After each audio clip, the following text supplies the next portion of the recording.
What's up, all my Power Addicts crew? Today I'm gonna kind of answer a question that was on the Facebook groups. Fellow I had posted on the Facebook groups about trying to drop his skid plate, and the bolt just kept spinning, so he didn't know what to do. Of course, you're gonna have to probably cut that out, drill it out, more than likely. But what happens is that little nut zert thing, whatever the heck you call it, up inside the frame, it breaks loose from the frame, and it just spins, so therefore you can't get the bolt out.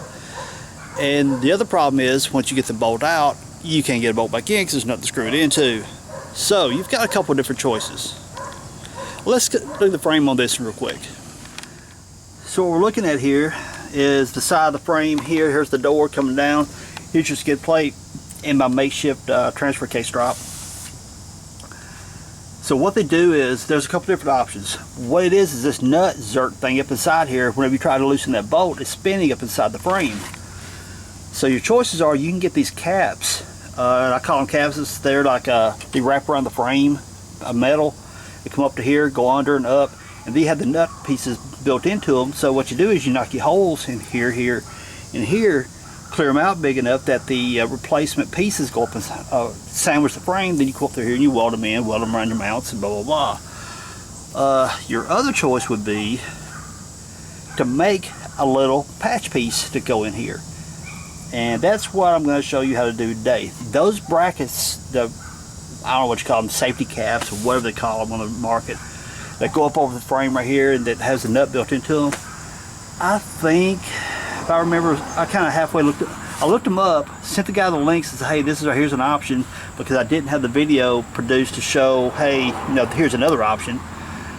I want to say they're like 200 plus. I don't remember right off. They're a little pricey. Not everybody's got that kind of money. So I've got a much less expensive option for you. Now, you may not have a welder. If you don't, that's cool. Find a buddy or somebody that does. But here's an option for you that does work.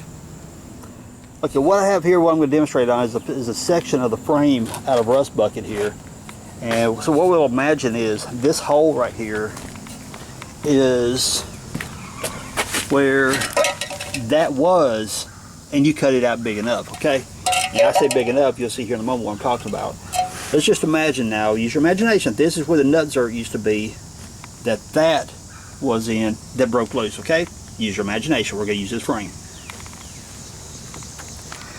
Now I had this little piece of plate right here laying around because I was tinkering with some stuff on rust bucket, so I thought, you know what, that would be a good piece of scrap plate to demonstrate the fix. So what you do, the plate, and if I were actually going to do this, I would cut this down to where it's just about the width, so where the radius comes up here and the radius comes up here. I'd probably stop it about right along here, so I'd cut it about that wide. So whenever I welded it in, I'd have plenty of meat out here to burn the weld in around this. So what am I going to do? 1/2 inch 13 nut, scrap piece of plate, or if you guys want to buy you some of this right here. I think this would be about the right width. Actually, yeah, it would be. This right here is 3/16 thick, 2 inch by 36 inch flat stock. You can pick this up at any of your hardware stores. This right here came from Lowe's. So pick you up a stick of this right here, really cheap. They cut you off a section that's going to be about square. Okay, so if it's 2 inches this way, then you cut 2 inches this way. Just make you a square out of it. Then you're going to knock you a hole in big enough for a 1/2 inch 13 bolt to go through it. Take the nut,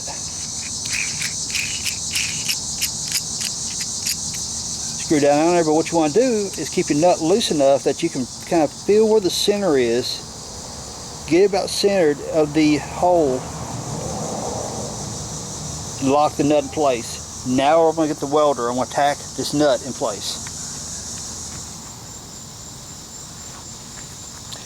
I've got the nut tacked in place. Now you want to be sure not to get your weld way up here and accidentally weld your bolt to it. And also see that the bolt, freely somewhat turns, but I want to get a wrench to take it out because it's hot. So I'm going to get that right there. I'm going to get a wrench, take that out, and cool this thing down.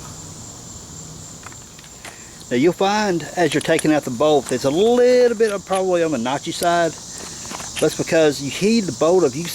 When you weld this right here, you can see you get a little bit of the flash up inside there, so it kind of burns the coating on the bolt. It makes it just a little bit cranky by coming out, but it's not, I mean, it's not bad at all. So if you feel froggy, you can chase it with a tap to clean the threads up, but I wouldn't. So one cool thing also, it's a little bit easier to get the bolt out of there. Okay, once you get your plate cooled down enough that you can handle it, now remember, we're using our imagination. This is the frame piece to where your skid plate bolt originally went through before. So what you want to do is cut out where that nut was before, that's spinning inside there. Take your new plate that you built, lay it over top of it like that. And so what we're going to do at this point now, I'm going to weld all the way around through here. I'm just going to tack it for demonstration purposes because it's just a scrap piece I'm going to trash after I get through this video. But I want to tack this in right here. But honestly, what you would do to repair your frame, you'd run your weld all the way around this. And I'm using a scrap piece of tread plate right here. It's got this little diamond plate, whatever they call it, just for demonstration purposes. But what you would want to use is getting this right here, like I showed you guys a moment ago, 3/16, 2 inch by 36 inch. So once you get this welded in, now yes, I realize I've got a tack here and a tack here. You want to do more welding than that. I'm just doing this for demonstration purposes. You want to run your bead all the way around there and burn it in good. So far it makes it really strong, makes it one piece with the frame, where I've just got these tacks here for demonstration, okay? Your bolt, you're going to put your skid plate up here, run your bolt through the skid plate. Look at that, right up into the frame. Easy peasy, cheap, inexpensive fix. Now some of you are going to say, no, wait a minute, if you do that, this is going to be space different from the rest of the bolts on the skid plate, and you're correct, it will be. So just get you some big fat washers, get you some big old washers, stack them up here to the same thickness as your plate here, and that'll make the rest of your skid plate even. You guys seen how I did my transfer case drop, my skid plate drop. I just used washers and stacked them, worked out just perfectly. So there you go. Easy, inexpensive fix.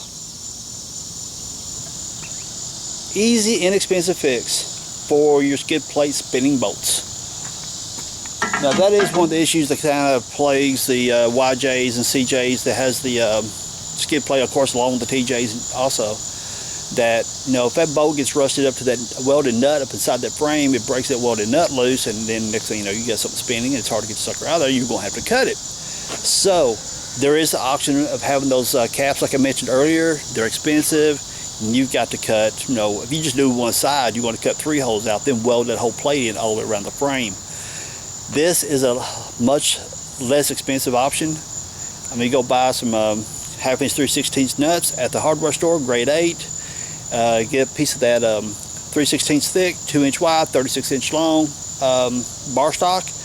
Get that at the same hardware store, and just make your own. So again, like I said a moment ago, that 3/16 is going to space one part of the skid plate a little bit different from the rest of it.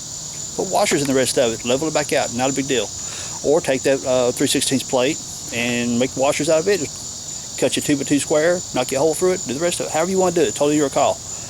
So everyone, if you like that inexpensive, very easy fix, hit me with that thumbs up. Subscribe if you haven't. Leave me some cool comments down below. I appreciate you guys hanging out with me. Peace out. Later, y'all.